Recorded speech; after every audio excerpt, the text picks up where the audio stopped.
Every time I look into your loving eyes, I see love that money just can't buy. One look from you, I drift away. I pray that you are here to stay. Anything you want, you got it. Anything you need, you got it. Anything at all, you got it, baby.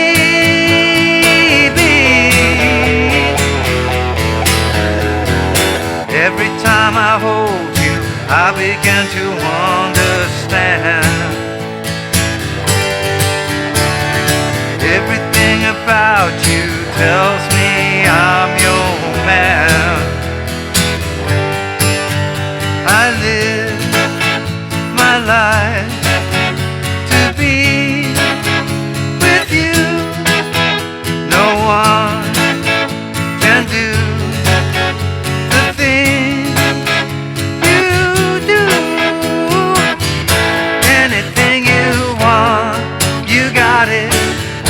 Anything you need, you got it.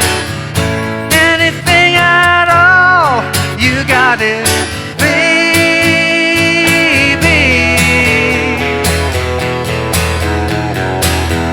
Anything you want, you got it. Anything you need, you got it. Anything at all.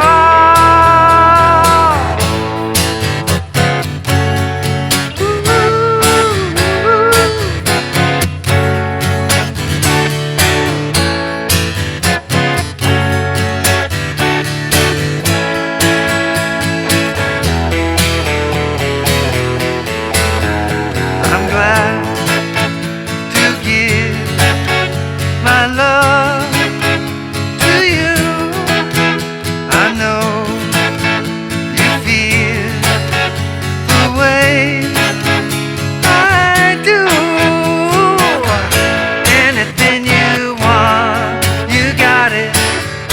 Anything you need, you got it. Anything at all, you got it, baby. Anything you want, you got it. Anything you need, you got it. Anything at all, you got it, baby.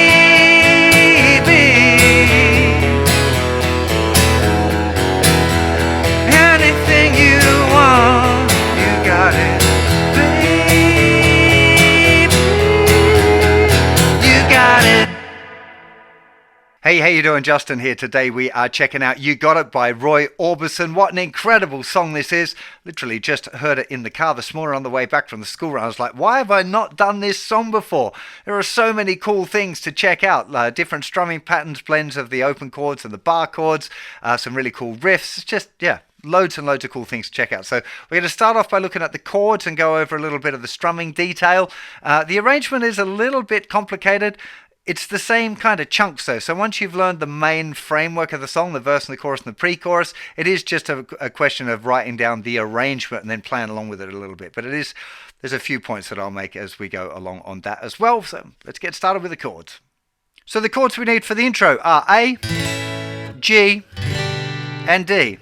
Now there's a few different variations of these chords. I suspect that some of you will be trying to play A that way, which is okay, but that's how I started off playing A as well, but you really have to press down really hard with that first finger to get that note good. So I do recommend that you check out that fingery for an A chord. I think it's a bit more stable.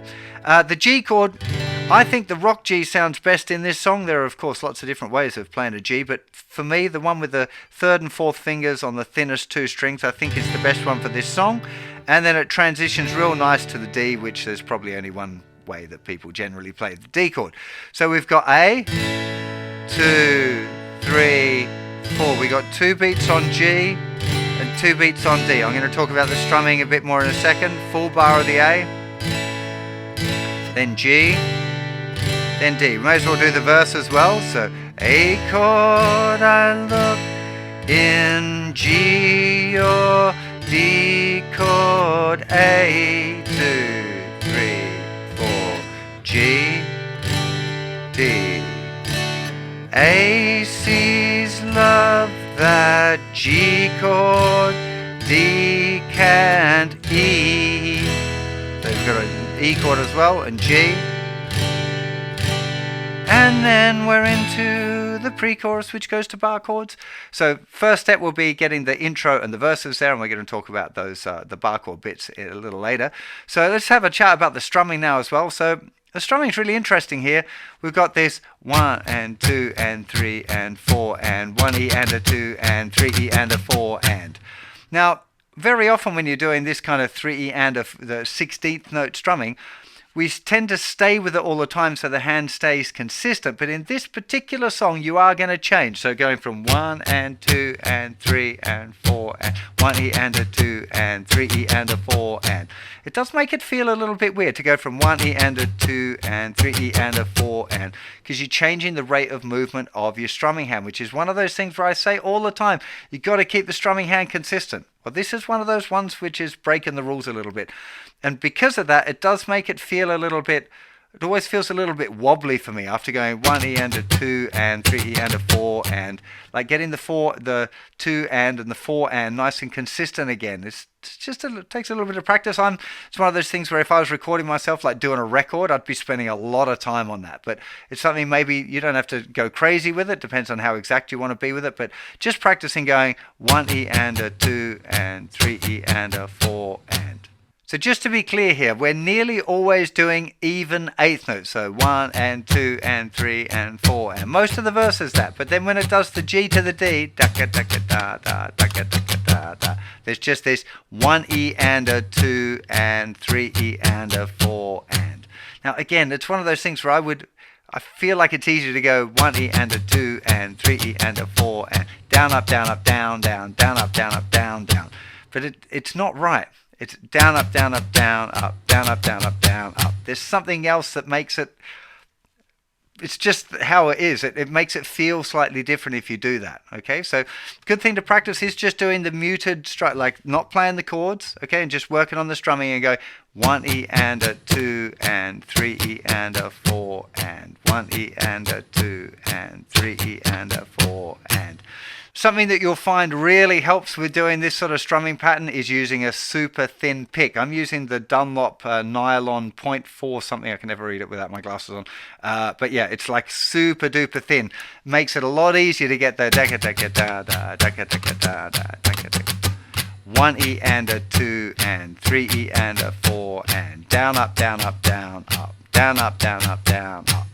Okay, so the trick with practicing this pattern, if you want to just do the intro, would be on the A, going 1 and 2 and 3 and 4 and 1 E and a 2 and 3 E and a 4 and.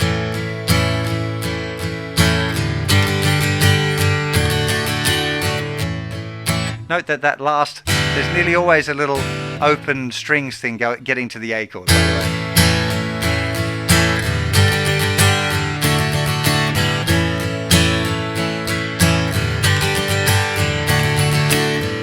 It's actually kind of more difficult than you'd think to get that nice, to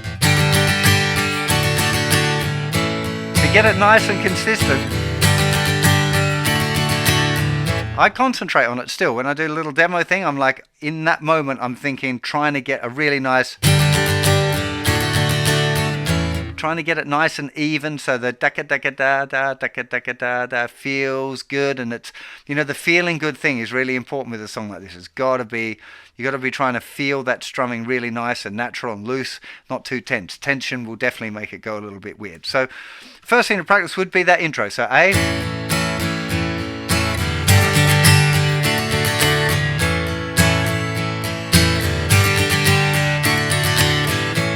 important to note though, he doesn't do it while he's singing. So once it comes into the verse, so every time I look into those loving eyes, it's not there, but now it is.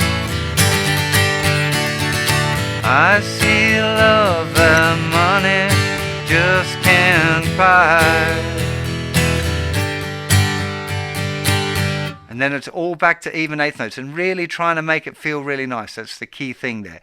Next we hit the pre-chorus and it moves to bar chords. The first chord is A, so you would actually be able to play A open chord, but I think it sounds nicer to switch to all bar chords for the pre-chorus. I'm always talking about like doing things different for different sections of the songs to differentiate them. So this would be a good chance to move to your A bar chord there. And the other bar chords that we need are an F sharp minor bar chord, a C sharp minor bar chord, and again you could play an E open chord if you wanted to, but I think it's nicer to stay all with bar chords all the way along. So you need A, which is at the 5th fret, root on the thicker string, F sharp minor, which is the same shape essentially but with the second finger off and the root note on the 2nd string, C sharp minor, which has the root note on the 4th fret of the 5th string, and then to the E, which is using an A shape root note, 7th fret on the 5th string there. So the thing that's also a different strumming pattern that's going on here, which is this.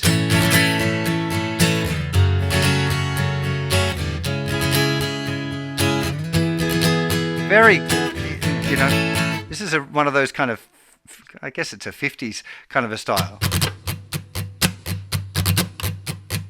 1 and a 2 and 3 and 4 and 1 and a 2 and 3 and 4 and down, down. Okay, I'll call it a double strum. It's part of the, I explain it in the grade 3 of my beginner's courses where I first introduced this idea. But you basically go down, down, up, down, up, down, up, down, up, down, down, up, down, up, down, up, down, up. So the and after 1, which would normally be an up strum, you change that for a down and do an up immediately afterwards. So 1 and a 2 and 3 and 4 and 1 and a 2 and 3 and 4 and 1 and a 2 and 3 and 4 and again it's kind of like a little reaction thing. One thing that I noticed technically, if you to save you having to go to do that whole lesson, although if you're struggling with this technique you probably want to go and check that lesson out because there's a lot more detail, but the difference is that your arm is doing most of the movement for the strum, but when you do that little the quick one, I tend to use my wrist, so I'm doing a little bit more of a flicky thing with the wrist. That way it still feels like I'm strumming the same. 1 and a 2 and 3 and 4 and 1 and a 2 and 3 and 4 and to A, F sharp minor, to C sharp minor, to E.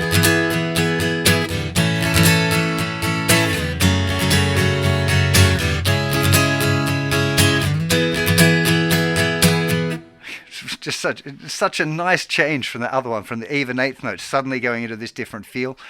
If you're playing it on your own, you can try and copy a little bit of the electric part. The electric guitar part accents the 2 and beat 4. So you have the electric doing like there's the.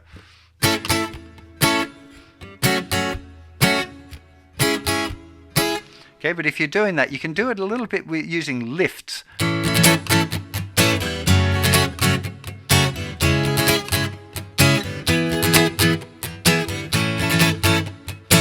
So you're actually keeping the chord off, right, and you use the pressure of the chord to get. Now that's not what's on the record, but just as something that you might like to explore. If you're playing it on your own, again, it kind of makes it feel a little bit more like the original recording. So then we get to the chorus. So it does that around twice through that sequence there for the pre-chorus. And then we get to the chorus. So we go, anything you want, you got it. Anything you need, you got it. Now, I'm doing something here that most of you are going to find a little bit tricky, so I'm going to show you what I'm doing, but then a probably better approach for most people. So it's an A chord. It's the first one. I'm using my first finger now as a little mini bar, trying not to hit the thinner string there. Just because then changing to C sharp 7. Okay, this is 4th fret, 3rd fret, 4th fret, 2nd fret. It's a movable shape. That's C7. Some of you might be familiar with that. If you move it up one, just make sure you mute that thinner string. Okay, this is a C sharp 7 chord. Now the next chord is an F sharp minor. Now I play it like this. because then I don't have to move much with my hand. I've gone from the A to the C sharp minor to an F sharp minor. But I'm using my thumb to play the bass note, my third finger to play those two notes. So I'm kind of putting my third finger in the middle of the fourth and the fifth string to hold down two notes. Trick I learned from Tommy Emmanuel. And then my first finger is playing the thinnest three strings. So I can actually get the whole F sharp minor using this fingering, but it's pretty tricky and it's taken a lot of years of practice for me to be able to do that. So you're probably going to want to use like a standard F sharp minor. So you'd be going A, anything you want, you got it. Anything you need, you got it. Anything at all, you got it, baby. I'll take you through those last two chords at the end. So the key, actually no, I'll do that now. The chord, it's an A with an E bass. So you could play an A here, just making sure that you play that thicker string to a regular E. But I like the sound of this. Then I can strum all the strings. So it's just open, 7th fret, 7th fret, 6th fret, 5th fret, and then I can play the thinnest string as well. Baby. And then there's that other electric guitar part that happens while you just stay on the E. You can mix up the acoustic and electric guitar parts if you're playing on your own, but they're also really nice ones if you've got a friend that you can jam with to play those two parts independently. It's a lovely song for that kind of thing. So the key thing here again is the rhythm. There's an interesting push onto the F sharp. So you got 1, 2, 3 and 4 and 1 and 2 and 3, 4, 1, 2, 3 and 4 and 1 and 2 and 3, 4, 1, 2, 3 and 4 and 1 and 2, 3, 4. A, 2, 3 and 4 and. Okay, so the F sharp minor is coming on the and after 4 in the first bar. 1, 2, 3 and 4 and 1 and 2, 3, 4. Okay, and the F sharp minor holds over the bar line, so you don't strum again on beat 1, you strum on the and after 1, which will be another upstroke, and then you play 2 and then 3 and 4 on the D. 1, 2, 3 and 4 and 1 and 2, 3, 4, 1, 2, 3 and 4 and 1 and 2, 3, 4. Down, down, down, up, up, up, down, down, down, down, down, down, up, up, up, down, down, down. 2, 3 and 4 and 1 and 2, 3, 4, 1, 2, 3 and 4 and 1 and 2, 3, 4. Anything you want, you got it. Anything you need, you got it. Anything at all, you got it, baby.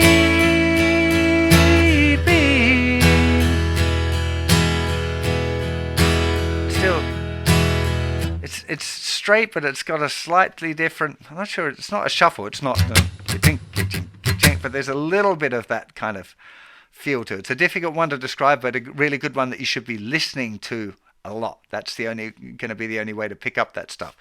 So that's the parts, okay? There's not more to it than that. But if you're looking at the arrangement, it goes through that exactly what I've just showed you. Then it plays another verse, pre-chorus, and chorus. But at the end, it stays on the E while the other guitar's doing. When that riff starts, the other guitar just stays on the E chord, strumming away. Then it goes into a chorus, but it's instrumental. It's a lot of oohing going on there, which is kind of difficult I found it difficult to replicate. But it's an instrumental chorus. Then it goes directly back into a pre-chorus. Okay, so you've got a transition that you wouldn't have done before from a chorus backwards into a pre-chorus. Okay, because it's a post-chorus then, right? But yeah, so that's going back into the. If you're singing, just be aware that it starts just before the chords as well. That's something that I mucked up a few times. Then it goes back in the chorus. It does the riff again, so it just stays on the E with the descending electric guitar part there. And the ending is that it's going to stop on the A chord. You got it. Down, up, just on the A. Anything. You got it. Okay, perfect little ending, pop ending that to add on the end. Oh, there was one other thing. Actually, I just checked out my little chart on the floor here, and I remember there was one other bit. The end of the pre-chorus, there's a little bit where it accents in crotchet triplets. Now, we're getting into the minutiae here, but it's where, if you're going to play it in a band or do a proper arrangement, you want to pick up on that bit. So crotchet triplets, if you know, a triplet divides one beat into three. So like one triplet, two triplet, three triplet, four triplet. Crotchet triplet divides 3 beats over the place of 2. So when you've got this, here's the beat. So 1, 2, 3, 4. It goes da da da da da da.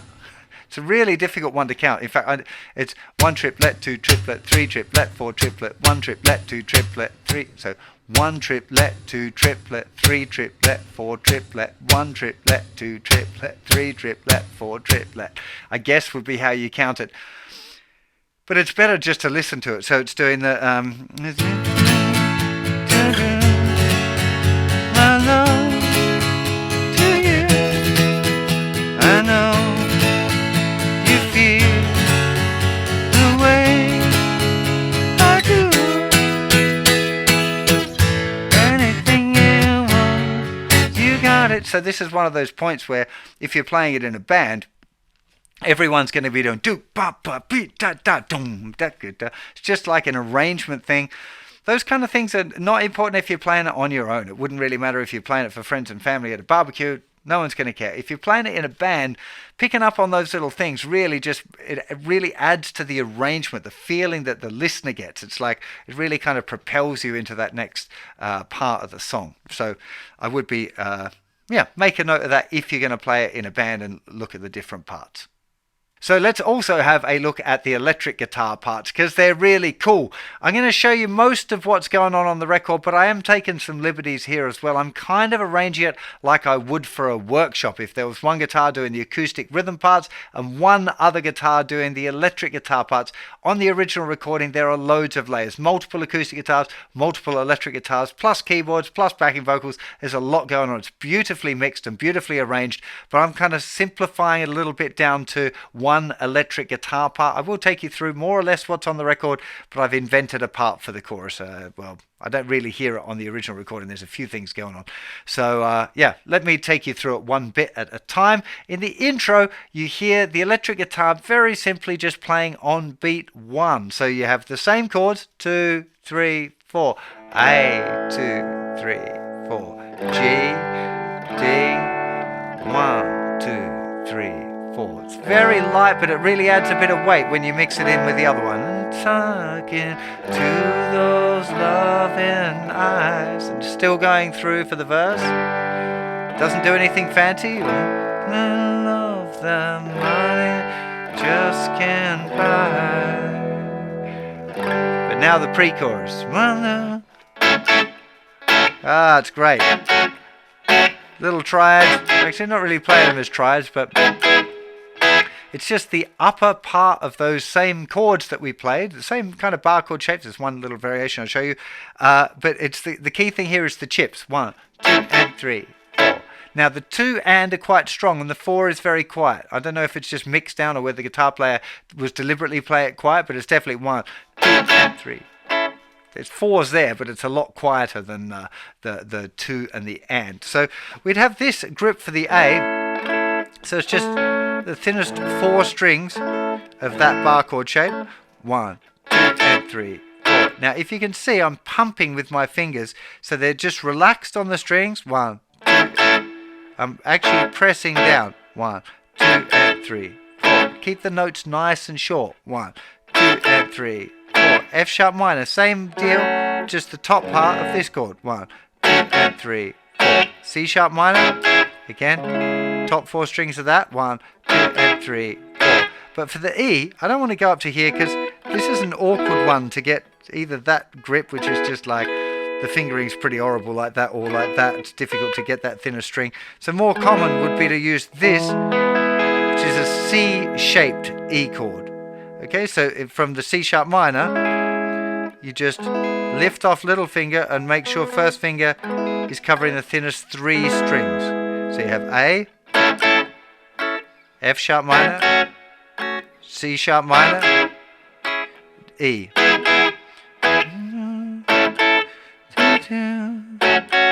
I'm here to stay.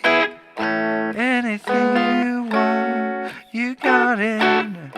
Anything you need, you got it. Now this is the bit I'm making up for the chorus. So I'm playing an A like this. Strings 2, 3 and 4. That'll be the 7th fret, 6th fret and 5th fret from the thickest string. That's an A, C sharp, 7. Okay, it's from this chord, but again I'm just playing the strings 4, 3 and 2, 4th fret, 6th fret, 4th fret, 6th fret. Now I'm moving 3rd and 4th fingers up 1 fret to the 7th fret, and then using 2nd finger down here on the 6th fret. And this is actually an F sharp minor triad. Same notes as the thinnest 3 strings over there, but just a bit easier to get it here. Okay, it's this shape. And then to the D, I'm just using those same strings, but right up at the 10th fret. So you get this 1, 2, 3 and 4 and 1, 2, 3, 4, 1, 2, 3 and 4 and 2, 3, 4, 1, 2, 3 and 4 and 1, 2, 3, 4, 1, 2, 3, 4.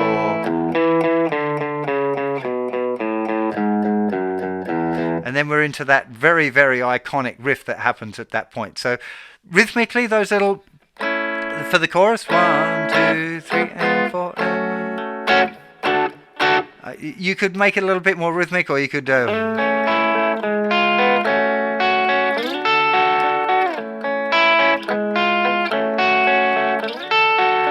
arpeggiate it if you want. Again, that's a made up part, not on the original recording, or there might be parts kind of like that, but I'm not certain enough to say, yeah, that's what's going on the record there for the chorus. The riff, however, is obvious.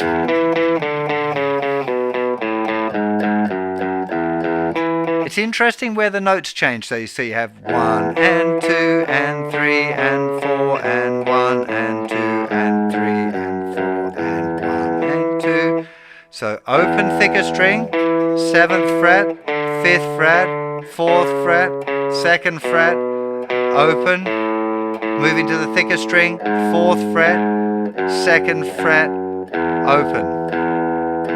Okay, so 1 and 2 and 3 and 4 and 1 and 2 and 3 and 4 and 1 and 2 and 1 and 2 and 3 and 4. Okay.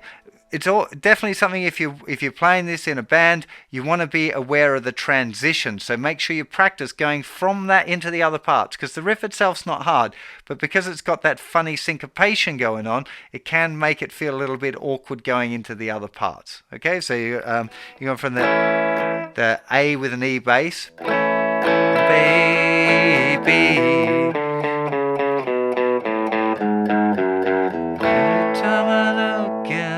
So it's just doing it one time there, going back into the second verse. The second time through it keeps going, and it does it 3 times in a row. So that's going to take a little bit of practice. And again, out of that one, you're going into the chorus. Okay, so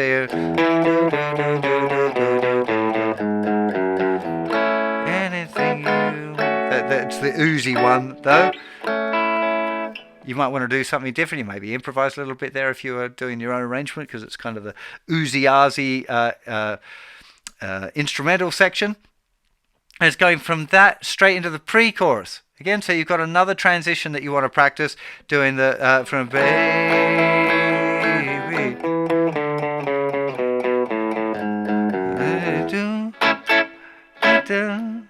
So you got to go from the riff into that part. So When you're learning an arrangement like this, you want to learn the parts individually first. Make sure that you can do that. If you've got some sort of transcribing software where you can loop a section of the song, that can be really helpful, just to play it over and over again. Get used to one section at a time.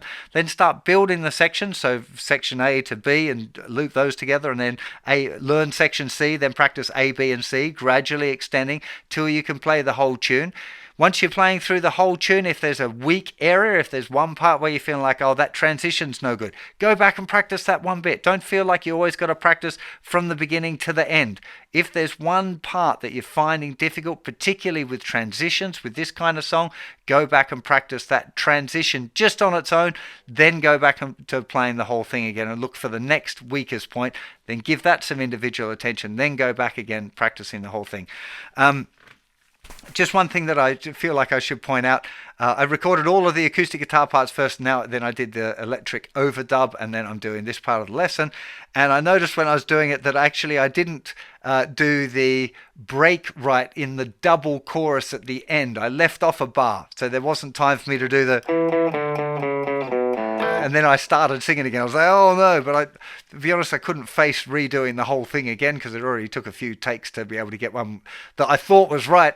Annoying when you discover that there was a mistake that late on. But anyway, if you're playing, do it along with the original recording, not with my demo at the front, because of that one little mistake there. Hate things like that. And also in my little demo thing, I didn't hit the crotchet triplet accents at the end of the pre-chorus. I just forgot because there's enough going on for me when I'm trying to sing. I'm really trying to focus on not singing out of tune and not absolutely slaughtering such a beautiful song. So yeah, I forgot to do that. But again, if you should be listening to the original recording if you're learning these songs, not just me. This is a lesson on how to play it. Again, harking back to the acoustic guitar part, getting that feel good. Getting the time feel right, playing along with the original recording and trying to make it your strumming so accurately, rhythmically, that it feels like you're playing with the band. That's really a key thing. I found it a little bit tricky because I was playing on my own, not to a click track. So I felt like I was somehow, speeding up a little bit and slowing down, which is a very hard thing to stay super accurate with the time. That track I'm fairly sure is played either to click or to an unbelievable drummer. I'm not sure who it was that was drumming on that track. Actually, I probably should know, but I don't. Anyway, so just really working on that rhythm and making the feel of the strumming feel really good. And again, when you're working on the electric guitar parts, remember that you're doing chit. That pre-chorus, you want to be listening to the drummer because the drummer will be playing that as well. He'll be doing doom cha cha cha doom cha cha. So you got to be playing along with that. So give your attention there if you're playing it in a band or you're doing, like I said, one of my jam workshops where we play. Everyone plays the same song with a band, so you get used to that real band feeling. This is like an absolutely perfect song for that format. Or if you've got your own band and you're trying to get together a song with multiple guitar parts, just a really nice one with very clear separation of the bits. I think that's enough on this one. I really hope you enjoyed this kind of longer format, multiple guitar part kind of a lesson, and I'll see you for plenty more very soon. You take care. Bye-bye.